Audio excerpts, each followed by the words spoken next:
नमस्कार दोस्तों, स्वागत है आपका आज की 10 बेहद बड़ी और जरूरी खबर में, जो कि बिहार चुनाव से आ रही है, जिसमें भाजपा और नीतीश सरकार को लगा बड़ा झटका।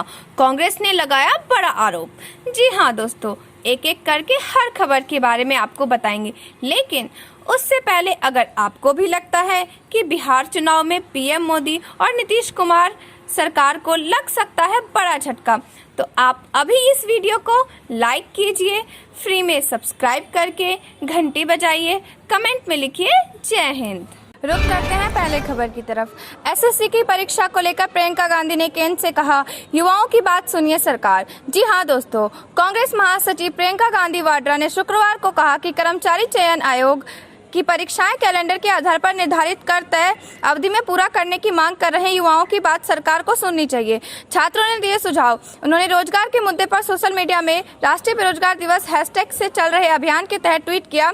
एसएससी की परीक्षा देने वाले छात्रों ने परीक्षा प्रक्रिया, सभी चरणों और अंतिम परिणाम को कैलेंडर के आधार पर निर्धारित कर तय अवधि में पूरा करने सहित कई अच्छे सुझाव दिए हैं।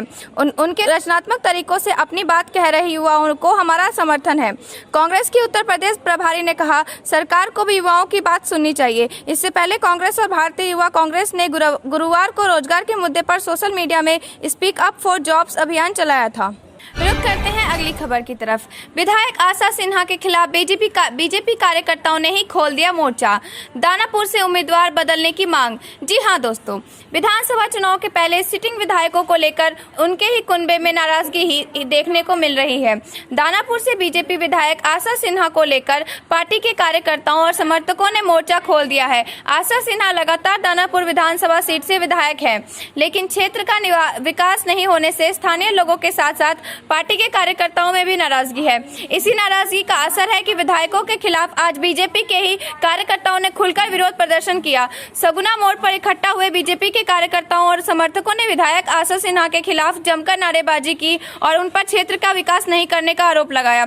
बीजेपी कार्यकर्ताओं की मांग है कि दानापुर से इस बार पार्टी का उम्मीदवार बदला जाए। स्थानीय बीजेपी कार्यकर्ताओं का यह भी कहना है कि अगर पार्टी आशा सिन्हा को टिकट देती है तो ऐसे में वह अपने ही बीते किसी योग्य उम्मीदवार को मैदान में उतारेगी।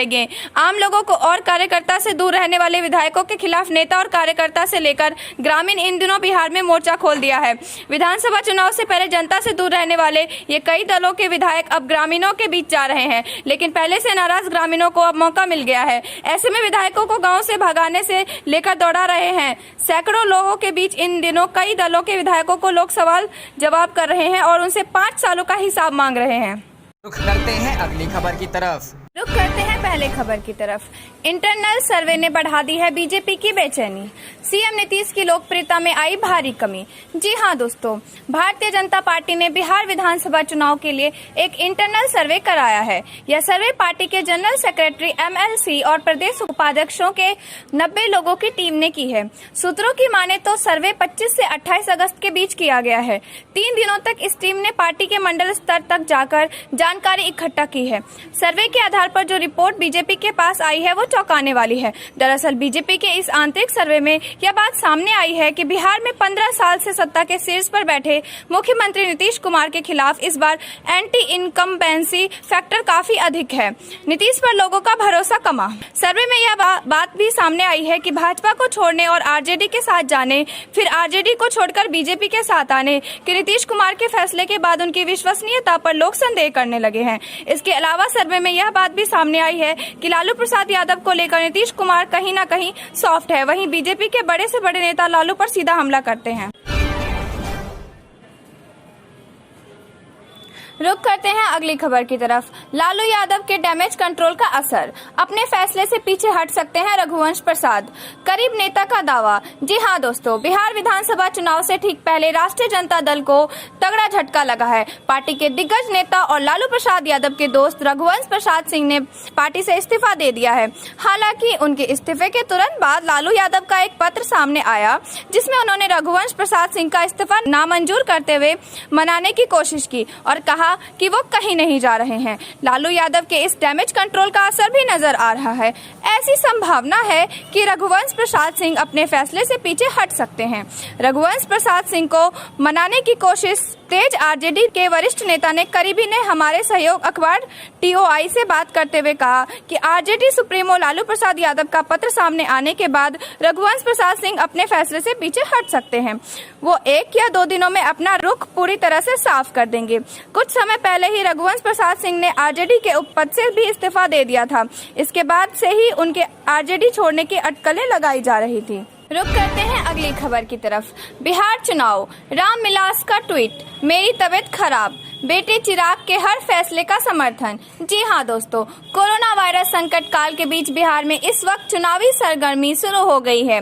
सभी राजनीतिक दल अपनी अपनी तैयारी में जुटे हैं।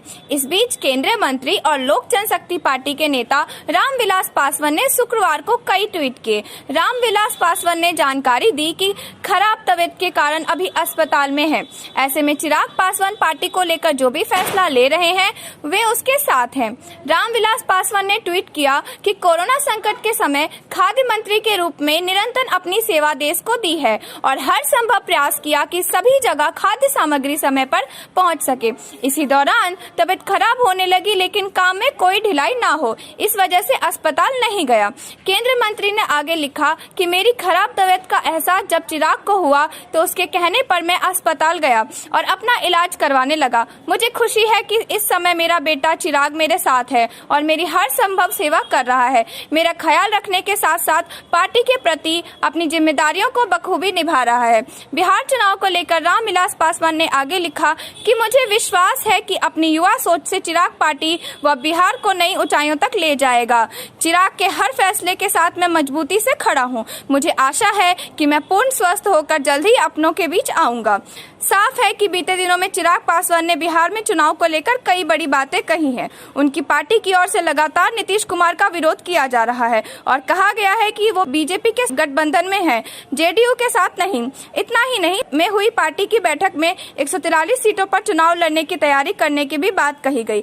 ऐसे में अब जब रामविलास पासवान ने खुले तौर पर चिराग के समर्थन की बात कर दी है तो आने वाले दिनों में बिहार चुनाव की तस्वीर बदल सकती है।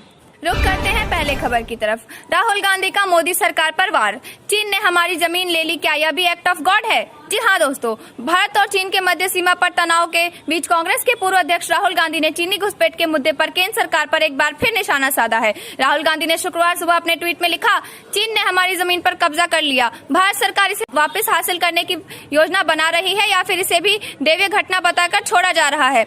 राहुल गांधी पहले भी कई बार चीनी घुसपैठ के मुद्दे पर केंद्र सरकार पर सवाल उठाते रहे हैं। बता दें कि कांग्रेस के पूर्व अध्यक्ष राहुल गांधी चीन के अलावा कोरोना वायरस, रोजगार, निजीकरण, परीक्षाओं, जीडीपी में गिरावट, अर्थव्यवस्था और परीक्षाओं को लेकर लगातार सवाल उठा रहे हैं। वहीं कांग्रेस पार्टी मानसून सत्र में भी चीनी घुसपैठ के मुद्दे को जोर शोर से उठाने की तैयारी में है।